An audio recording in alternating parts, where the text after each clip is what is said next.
Hello everybody, it's the Eric Freeze, and today we have one of these ugly early 2000s lasko cyclones.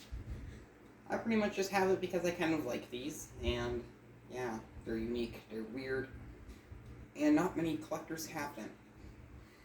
So let's get into the test.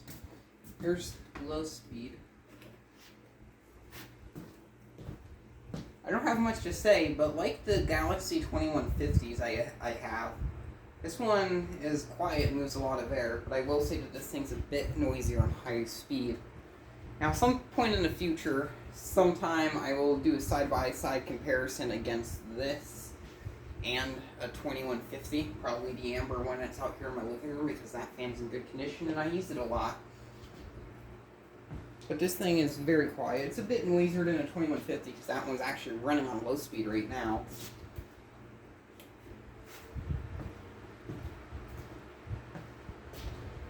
And here's the next speed, medium.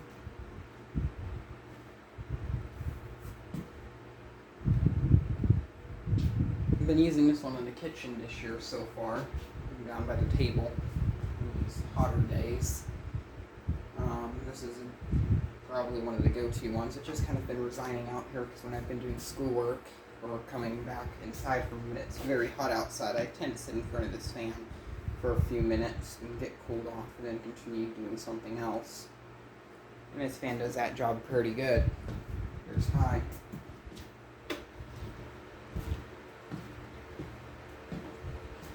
Unlike the past two fans I've actually shown, this one has a working oscillator.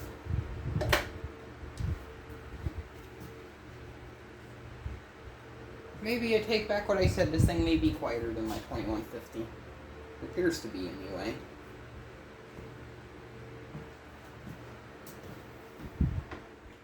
And it does really throw out a good bit of air for a modern fan, so I still don't understand why people like to trash talk these fans. I think the only reason why I would trash talk them is because they're ugly, and the grills on them kind of feel a bit cheap. This one actually, the grills on it don't feel that cheap because this one's not been yellowed, but typically these things will be in an area where they're yellowed, and the badge on this one has came off. That's kind of typical with all of these.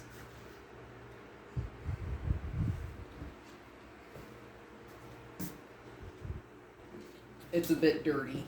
I've yet to really clean it. The only thing I cleaned on this one was literally the motor housing and vacuumed dust out of the motor and cleaned off the blades. The grills I've not really cleaned. This one's not had a thorough clean. It's had a quick and dirty, as I like to call it.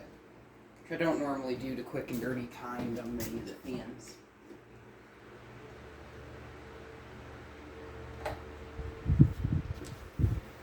Spin down on this, I think, is pretty good. I can't remember. I'm not sure if I oiled this or not. I didn't think this one needed oil, and it doesn't appear to. It's a bit quick, but I've seen worse, like that tap tongue that I showed before this. I really like how the backs of these look, the motor housings. It's kind of childhood.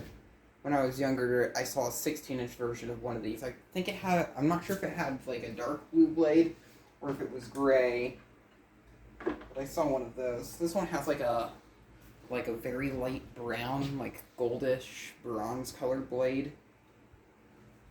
It's interesting. It really is. It's a bit dirty, but I've yet to clean it, like I said.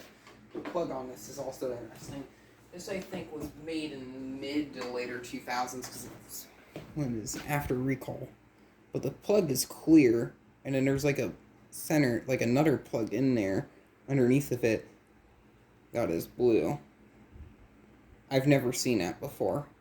That's probably one of my favorite things about it because it's just so unique. Hopefully the thermal fuse in there doesn't fail. I'll try to keep this one clean because I don't know when the next time I'll see one of that type of plug will be. But yeah, there's this one. Thank you very much for watching and keep the breeze.